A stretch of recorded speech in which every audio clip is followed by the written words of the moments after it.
ترکی کے خلیفہ سلطان مراد کی عادت تھی کہ وہ بھیس بدل کر عوام کی خبر گیری کرتا تھا۔ اس نے ایک رات اپنے سیکیورٹی انچارج کو کہا کہ چلو کچھ وقت لوگوں میں گزارتے ہیں۔ شہر کے ایک کنارے پر پہنچے تو دیکھا ایک آدمی گرا پڑا ہے۔ بادشاہ نے اسے ہلا کر دیکھا تو مردہ انسان تھا۔ لوگ اس کے پاس سے گزر کر جا رہے تھے۔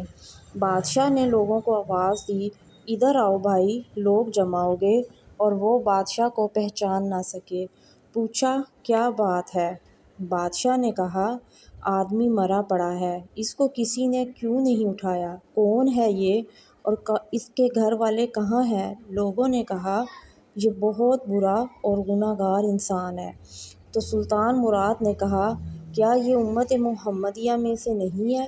چلو اس کو اٹھائیں اور اس کے گھر لے چلیں۔ لوگوں نے میت گھر پہنچا دی۔ اس کی بیوی نے خاوند کی لاش دیکھی تو رونے لگی۔ لوگ چلے گئے۔ بادشاہ اور اس کا سیکیورٹی انچارج وہیں عورت کا رونا سنتے رہے۔ وہ کہہ رہی تھی میں گواہی دیتی ہوں بے شک تو اللہ کا ولی ہے اور نیک لوگوں میں سے ہے۔ سلطان مراد بڑے متعجب، یہ کیسے ہو سکتا ہے؟ لوگ تو اس کے بارے میں یہ باتیں کر رہے تھے اور اس کی میت کو ہاتھ لگانے کو تیار نہ تھے۔ اس کی بیوی نے کہا مجھے بھی لوگوں سے یہی توقع تھی۔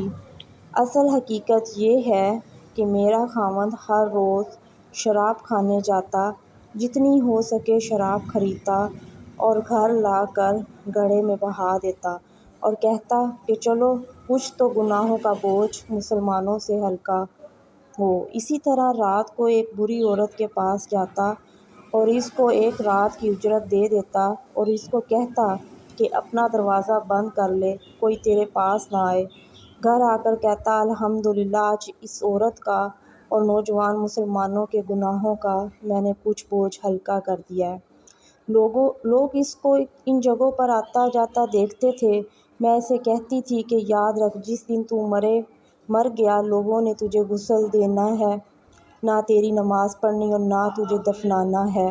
وہ مسکرا دیتا اور مجھ سے کہتا کہ گھبرا مت، تو دیکھ کہ میرا جنازہ وقت کا بادشاہ، علماء اور اولیاء پڑھیں گے۔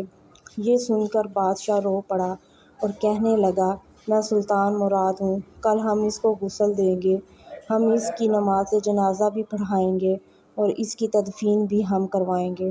چنانچہ اس کا جنازہ بادشاہ، علماء، اولیاء اور کثیر عوام نے پڑھا۔ آج ہم بظاہر کچھ دیکھ کر